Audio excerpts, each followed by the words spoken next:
Read the book of Revelation, and you will find a highly specific, terrifying description of the end times. The sun becomes black as sackcloth, stars fall to the earth, and the sky vanishes like a scroll being rolled up. This is the blockbuster cosmic display of divine wrath that humanity has come to expect. But in the Gospels of Matthew and Luke, Jesus introduces a different, deeply unsettling paradox. He describes the ultimate judgment not of a roaring cinematic spectacle, but as a thief arriving in the dead of night. A thief does not announce their arrival with trumpets. They rely entirely on stealth, slipping in quietly when everyone is distracted. This metaphor shifts the focus away from a deity kicking the door down and toward one who enters without being recognized. Instead of tells to watch for cosmic explosions, Jesus points to a simple fig tree. When its branch becomes tender and puts out leaves, you know summer is near. He mandates that we watch for subtle changes in the cultural environment, paying close attention to the ordinary. This subtlety makes the arrival easy to dismiss. The second letter of Peter warns that scoffers will write off the signs, arguing that everything is continuing normally, exactly as it has from the beginning of creation. If we scan the horizon for an unmistakable reality-bending light show, we are looking in the wrong place. The true test of human character does not begin with fire from heaven. It happens when we think we're alone. The prophet Isaiah predicted this exact disguise centuries earlier. He wrote that the ultimate authority would arrive as a suffering servant, with no form or majesty that we should look at him, and no beauty that we should desire him. The king would intentionally lack any outward status. Jesus delivered his warnings in the direct shadow of the Temple Mount. Standing before this massive display of human institutional power and wealth, he subverted the expectation that God would arrive as a conquering, heavily armed earthly king. 1 Corinthians exposes a profound psychological blind spot in human leadership. None of the rulers of the age understood the secret. If they had grasped that divine power operates through perceptual weakness, they would never have crucified the Lord of glory. There is a logical necessity for this disguise. If the Creator appeared in absolute, undeniable power, humanity would instantly obey out of terror.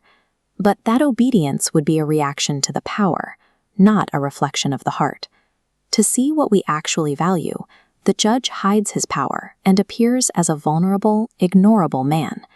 He removes the threat of immediate punishment to see how we treat those who can't fight back. This disguise acts as a moral filter for human hypocrisy. Because the divine presence refuses to coerce our will, our everyday behavior toward others is allowed to play out as if no one is watching. Our natural intentions are given the space to fully expose themselves. This flowchart illustrates the assessment. In the top path, absolute power only produces fear and fake obedience. By choosing weakness, the judge ensures that whatever actions we take are a true reflection of our character. The book of James describes how this works in daily life.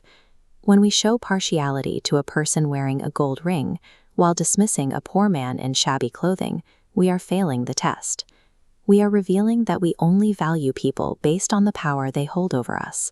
If we only act with kindness when we think a superior is watching, our daily treatment of the weak becomes the evidence that incriminates us.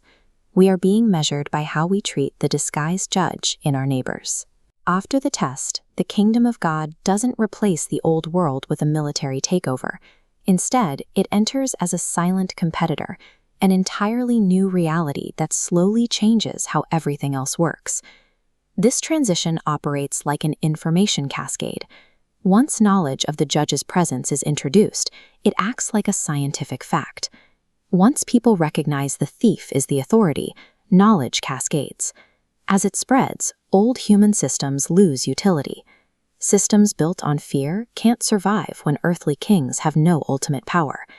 The new pattern spreads by being more true. This is how the quiet arrival of the thief creates a total change in the world. Human systems of coercive power don't necessarily need to be blown up. They simply lose their ability to function as people wake up to a higher reality. This societal shift comes down to a very personal warning. In Luke, Jesus tells of a servant left in charge while the master is away. The servant's failure is a calculated risk. He assumes that because the master is delayed, the master isn't watching. He begins to abuse his fellow servants, convinced that he is still the highest power in the room. This landscape represents that exact tension. The Mount of Olives is where Jesus spoke of his return, and Gethsemane is where he was arrested in absolute weakness. Here, the most powerful person in history allowed himself to be treated as the least. The final warning is to recognize power in the ordinary. We must maintain constant vigilance, because when the thief finally strikes, it won't be to steal. It will reveal everything we did while we thought the master was away.